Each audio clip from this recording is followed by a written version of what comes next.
அடுத்து பார்த்தோம்னா கொள்ளு சூப்.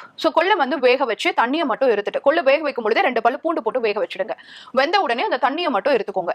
அதுல சால்ட் அண்ட் பெப்பர் போட்டு நீங்க எடுத்தாலே போதுமானது. இல்ல இன்னொரு விதம் எப்படின்னா கொள்ளையுடைய தண்ணியை மட்டும் எடுத்துக்கிட்டு கொஞ்சமா எண்ணெய் விட்டுட்டு நம்ம பூண்டு மட்டும் வதக்கிட்டு கூட ஒரு அரை தக்காளி போட்டுட்டு ஒரு 4-5 சின்ன வெங்காயம் போட்டு ஒரு வதக்கிட்டு அந்த வெந்த தண்ணி அதுல விட்டு கொஞ்ச நேரம் கொதிக்க விட்டுட்டு அதை எடுத்து அதுல சால்ட் அண்ட் பெப்பர் போட்டு நம்ம எடுத்துக்கலாம். இது தாராளமா மார்னிங் 11 o'clock நம்ம ஒரு சூப் மாதிரி குடிக்கலாம்.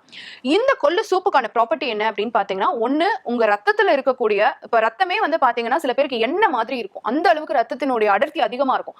சோ அந்த மாதிரி பிளட் தின்னிங் ப்ராப்பர்ட்டி வந்து கொள்ளுக்கு இருக்கு. சோ உங்க ரத்தத்துல இருக்கக்கூடிய கெட்ட கொழுப்பை குறைச்சி நல்ல கொழுப்பை அதிகரிச்சு, அதே சமயம் ஃபேட்டி லிவரை சுத்தி கொழுப்பு இருக்கு அப்படிங்கிறவங்க கிரேட் 1 கிரேட் 2 ஃபேட்டி லிவர் யாருக்காக இருந்தாலும் இந்த கொள்ளு சூப் ரொம்ப சப்போர்ட்டிவா இருக்கும். இது ரத்த சர்க்கரையினுடைய அளவை கொஞ்சம் கொஞ்சமா கிரகிக்கிறதுனால இதுக்கு லோ கிளைசெமிக் இண்டெக்ஸ் தன்மையும் உண்டு. ரத்த சர்க்கரையினுடைய அளவு வேகமா கட்டுப்பாட்டுக்கு வரும். அதே சமயம் உடல் எடையை குறைக்கக்கூடியதாகவும் இருக்கும்.